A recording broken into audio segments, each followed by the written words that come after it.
कला भक्त के सभी दर्शकों को मेरी नमस्कार।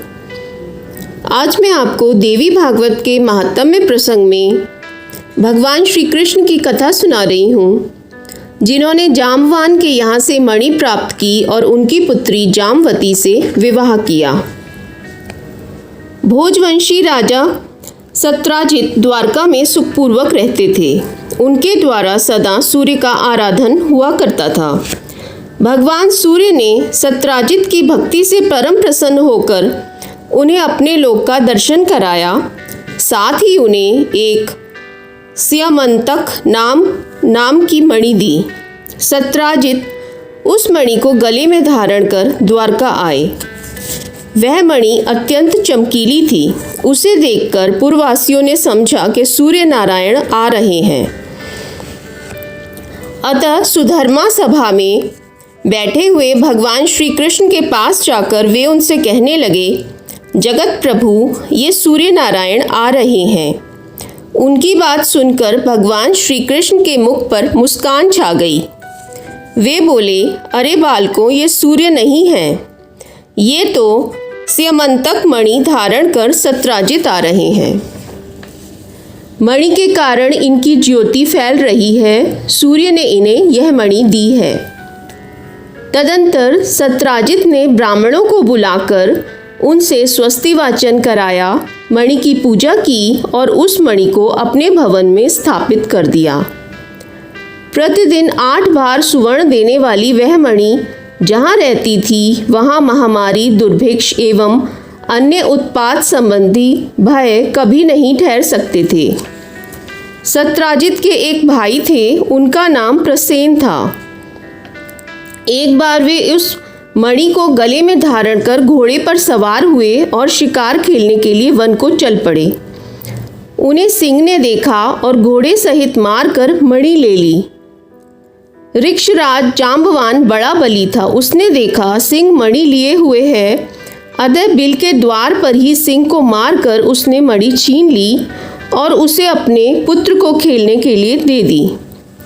बच्चा भी उस चमकीली मणि को लेकर खेलने लगा। कुछ समय बाद जब प्रसेन नहीं लौटे, तब सत्राजित को महान दुख हुआ और कहा, पता नहीं किसे मणि पाने की इच्छा हो गई, जिसके हाथों प्रसेन काल का ग्रास बन गए। फिर तो जन समाज के मुख से द्वारका में इस प्रकार किंवदंती फैल गई कि हो न हो श्री कृष्ण ने प्रसेन को मार डाला है, क्योंकि मणि में उनकी आसक्ति हो गई थी। यह बात भगवान श्री कृष्ण के कानों में भी पड़ी। तब अपने ऊपर लगे हुए इस कलंक को दूर करने के लिए उन्होंने कुछ पुरवासियों को साथ लेकर यात्रा आरंभ कर दी। वे वन में पहुंचे। सिंह द्वारा मारे हुए प्रसेन को देखा। रक्त से चिन्हित मार्ग को पकड़कर सिंह को खोजते हुए वे आगे बढ़े। एक बिल के द्वार पर मरा हुआ सिंह दिखाई पड़ा। तब कृपा परवश हो वे पुरवासियों से कहने लगे, तुम लोग मेरे लौटने तक यहीं रहना। मणि लेने वाले का पता लगाने के लिए मैं इस बिल के अंदर जा रहा हूँ। बहुत अच्छा कहकर पुरवासी वहीं ठहर गए। भगवान श्री कृष्ण बिल के भीतर वहाँ गए जहाँ जाम्बवान का स्थान था। देखा ऋक्षराज का बालक मणि हाथ में लिए हुए था। इन्होंने मणि छीनने की चेष्टा की। इतने में धाय ने भयंकर शब्दों में गर्जना आरंभ कर दी। धाय की चिल्लाहट सुनकर तुरंत जाम्बवान वहां आ पहुंचा। उसका भगवान श्री कृष्ण के साथ युद्ध आरंभ हो गया। रात दिन लगातार लड़ाई होती रही। दोनों में 27 दिनों तक घोर संग्राम चलता रहा। उधर द्वारकावासी भगवान श्री कृष्ण की प्रतीक्षा में बिल के द्वार पर रुके थे। 12 दिनों तक उन्होंने प्रतीक्षा की। तत्पश्चात डर कर वे अपने अपने घर लौट गए। पहुंचने पर आरंभ से अंत तक सारा समाचार कह सुनाया। सुनकर सबको महान कष्ट हुआ। अब वे सत्राजित की निंदा करने लगे। अपने पुत्र की यह कष्ट कहानी महाभाग वसुदेव के कानों में भी पड़ी। परिवार सहित वे शोक सागर में डूबने उतराने लगे। अब मेरा कल्याण कैसे होगा, इस प्रकार की अनेकों चिंताएं उनके मन में उठने लगीं। इतने में देवर्षि नारद जी ब्रह्मलोक से वहां पधारे। वसुदेव जी उठकर खड़े हो गए, मुनि को प्रणाम किया, उनकी यथोचित पूजा की। नारद जी ने बुद्धिमान वसुदेव से कुशल समाचार पूछा, फिर कहा, आप चिंतित क्यों हैं, इसका कारण बतलाइए। वसुदेव ने कहा, मेरा प्रिय पुत्र श्री कृष्ण प्रसेन को खोजने के लिए पूर्ववासियों के साथ वन में गया था। मरे हुए प्रसेन पर उसकी दृष्टि पड़ी। बिल के द्वार पर देखा कि प्रसेन को मारने वाला सिंह भी मरा पड़ा है। तब पूर्ववासियों को द्वार पर ही ठहरा कर वह स्वयं अंदर घुस गया। मुने, बहुत दिन व्यतीत हो गए हैं, अब तक मेरा प्राण प्रिय पुत्र नहीं लौटा। इसी से मैं चिंतित हूँ। कोई ऐसा उपाय बताने की कृपा कीजिए जिससे मेरा लड़का शीघ्र वापस आ जाए। नारद जी बोले, यदुश्रेष्ठ, तुम पुत्र प्राप्ति के लिए अंबिका देवी की आराधना करो। उनके आराधन से ही तुम्हारा शीघ्र कल्याण होगा। वसुदेव ने पूछा, देवर्षि, वे अंबिका देवी कौन है, उनकी क्या महिमा है और कैसे उनका पूजन होता है? भगवान यह बताने की कृपा कीजिए। नारद जी बोले, महाभाग वसुदेव, अंबिका देवी के संपूर्ण महात्म्य को विशद रूप से कौन कह सकता है? मैं संक्षेप में कुछ कहता हूँ, सुनो। भगवती अंबिका नित्य स्वरूपिणी है। सच्चित और आनंदमय उनका श्री विग्रह है। वे सर्वोपरि हैं। यह चराचर जगत उनसे ओतप्रोत है। उन्हीं की आराधना के प्रभाव से ब्रह्मा जी इस चराचर जगत की रचना करते हैं। मधु और कैटभ से भयभीत होने पर पितामह ने देवी की स्तुति की और वे उस भय से मुक्त हुए। उन्हीं की कृपा से भगवान विष्णु इस जगत का संरक्षण करते हैं।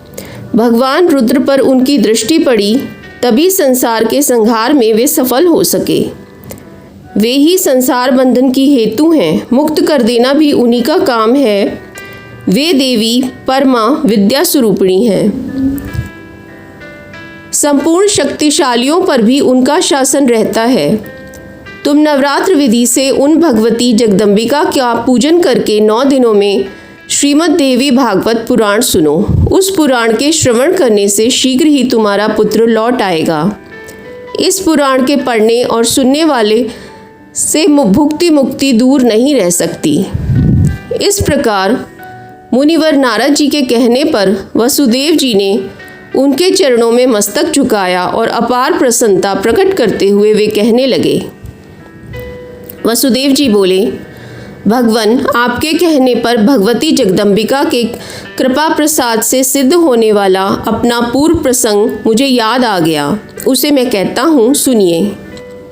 पहले की बात है, आकाशवाणी से यह जानकर कि देवकी के 8वें गर्भ से कंस का निधन होगा, पापी कंस ने भय के कारण मुझे सभा में ही घेर लिया। अपनी स्त्री देवकी के साथ मुझे कारागार की हवा खानी पड़ी। ज्यों ही बच्चे पैदा होते दुरात्मा कंस उन्हें मार डालता था। कंस के हाथों मेरे 6 बालकों की मृत्यु हो जाने पर देवकी के अंतःकरण में शोक का सागर उमड़ पड़ा। अब वह कल्याणी रात दिन चिंता करने लगी। तब मैंने मुनिवर गर्ग जी को बुलाकर उनके चरणों में मस्तक झुकाया, पूजा की, अनुनय विनय किया और पुत्र की इच्छा प्रकट करते हुए देवकी की कष्ट कथा उन्हें कह सुनाई। मैंने कहा, भगवान, आप करुणा के सागर हैं। यादवों से आपने दीक्षा पाई है। मुने, आप दीर्घजीवी पुत्र प्राप्त होने का साधन बतलाने की कृपा करें। तब दयानिधि गर्ग जी प्रसन्न होकर मुझसे कहने लगे। गर्ग जी बोले, महाभाग वसुदेव, दीर्घजीवी पुत्र प्राप्त होने का उपाय बताता हूँ, सुनो। भगवती दुर्गा भक्तों का दुख दूर करने वाली और कल्याण स्वरूपिणी है। तुम उन्हीं की आराधना करो। उनकी कृपा से तुम्हारा तुरंत कल्याण हो जाएगा, क्योंकि उनकी उपासना से अखिल जनों के समस्त मनोरथ पूर्ण हो जाते हैं। भगवती दुर्गा में भक्ति रखने वाले मनुष्यों को जगत में कुछ भी दुर्लभ नहीं है। मुनि के यों कहने पर हम पति पत्नी दोनों के हृदय में अपार हर्ष छा गया। मैंने अत्यंत भक्तिपूर्वक उनको प्रणाम किया और हाथ जोड़कर कहा, भगवान आप परम दयालु हैं। यदि मुझ पर आपकी कृपा हो तो मथुरापुरी में रहकर ही आप मेरे लिए भगवती जगदम्बिका की आराधना आरंभ कर दीजिए। महामते, मैं कंस के यहाँ बंदी बना हूँ। इस समय मुझसे कुछ भी होने की संभावना नहीं दिखती। अतः आप ही इस दुख रूपी दुस्तर सागर से उद्धार करने की कृपा कीजिए। इस प्रकार कहने पर मुनिवर गर्ग जी प्रसन्न होकर बोले, वसुदेव तुम मेरे लिए अति प्रेम पात्र हो, अतएव तुम्हारे कल्याणार्थ मैं अवश्य प्रयत्न करूँगा। फिर तो मेरे प्रेम पूर्वक प्रार्थना करने पर मुनिवर गर्ग जी भगवती जगदम्बिका की आराधना करने के लिए कुछ ब्राह्मणों को साथ लेकर विंध्य पर्वत पर चले गए। वहां पहुंचकर वे भक्तों के मनोरथ पूर्ण करने वाली जगन्माता के जप और पाठ में संलग्न होकर उनकी आराधना करने लगे।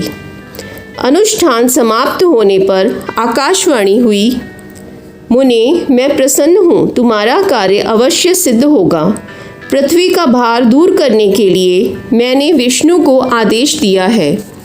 वसुदेव के यहाँ देवकी के गर्भ से वे अपना अंशावतार ग्रहण करेंगे।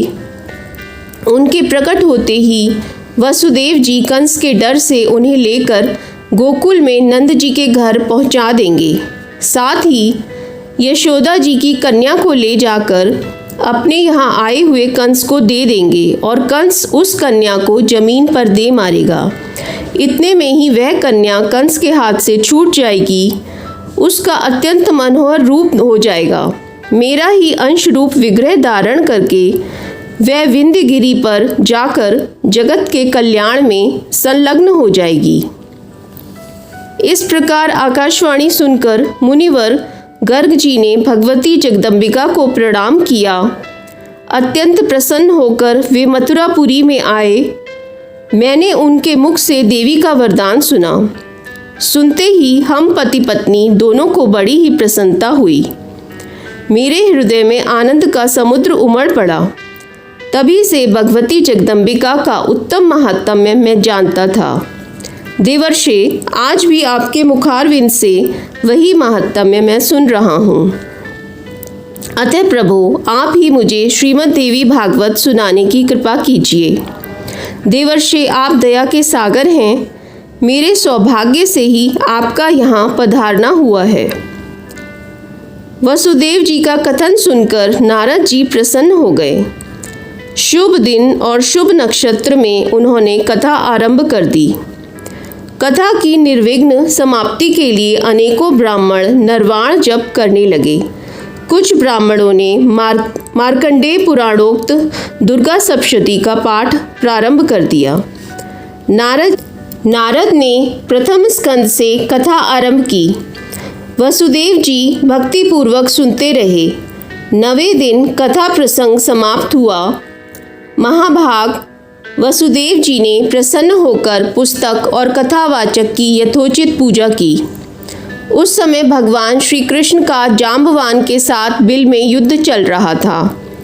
पश्चात भगवान श्री कृष्ण के मुष्टि प्रहार से जाम्बवान घायल हो गए।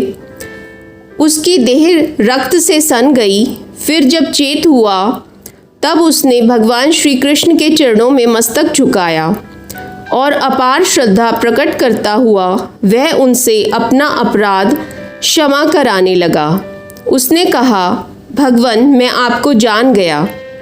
आप ही राघवेंद्र भगवान श्री राम हैं।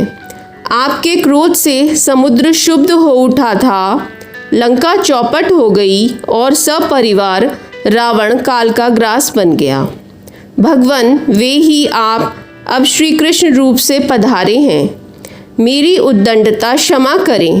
प्रभु मैं सब तरह से आपका सेवक हूँ, उचित आज्ञा देने की कृपा करें। जाम्बवान की बात सुनकर जगत प्रभु भगवान श्री कृष्ण ने कहा, ऋक्षराज हम मणि के लिए यहाँ बिल में आए हैं। फिर तो ऋक्षराज जाम्बवान ने प्रीतिपूर्वक भगवान श्री कृष्ण की पूजा की, अपनी कन्या जाम्बवती का उनके साथ विवाह कर दिया और मणि भी सौंप दी। तब श्री कृष्ण ने जाम्बवती को पत्नी रूप से स्वीकार करके मणि गले में धारण कर ली और जाम्बवान से विदा लेकर वे द्वारका के लिए प्रस्थित हो गए। उसी दिन देवी भागवत की कथा समाप्त हुई। उदार बुद्धि वसुदेव जी ने ब्राह्मणों को भोजन कराकर उन्हें दक्षिणा से प्रसन्न किया। विप्रगण आशीर्वाद दे रहे थे कि उसी समय भगवान श्री कृष्ण मणि धारण किए हुए पत्नी के साथ वहां आ पहुँचे। भार्या सहित श्री कृष्णचंद्र को वहां पधारे देखकर वसुदेव प्रवृत्ति जितने लोग थे सबके नेत्र आनंद के आंसुओं से डबडबा गए और हृदय में हर्ष की बाढ़ सी आ गई। तदंतर देवर्षि नारद जी भगवान श्री कृष्ण के आगमन से हर्षित हो श्री कृष्णचंद्र और वसुदेव जी से आज्ञा लेकर ब्रह्म सभा को चल दिए। भगवान श्री हरि का जो यह चरित्र है उसके प्रभाव से अपयश शांत हो जाता है। शुद्ध चित्त होकर निर्मल भक्ति के साथ जो इसे पढ़ता अथवा सुनता है वह पूर्ण सुखी हो जाता है। जगत में उसकी अभिलाषा अधूरी नहीं रह सकती और अंत में वह आवागमन से मुक्त हो जाता है।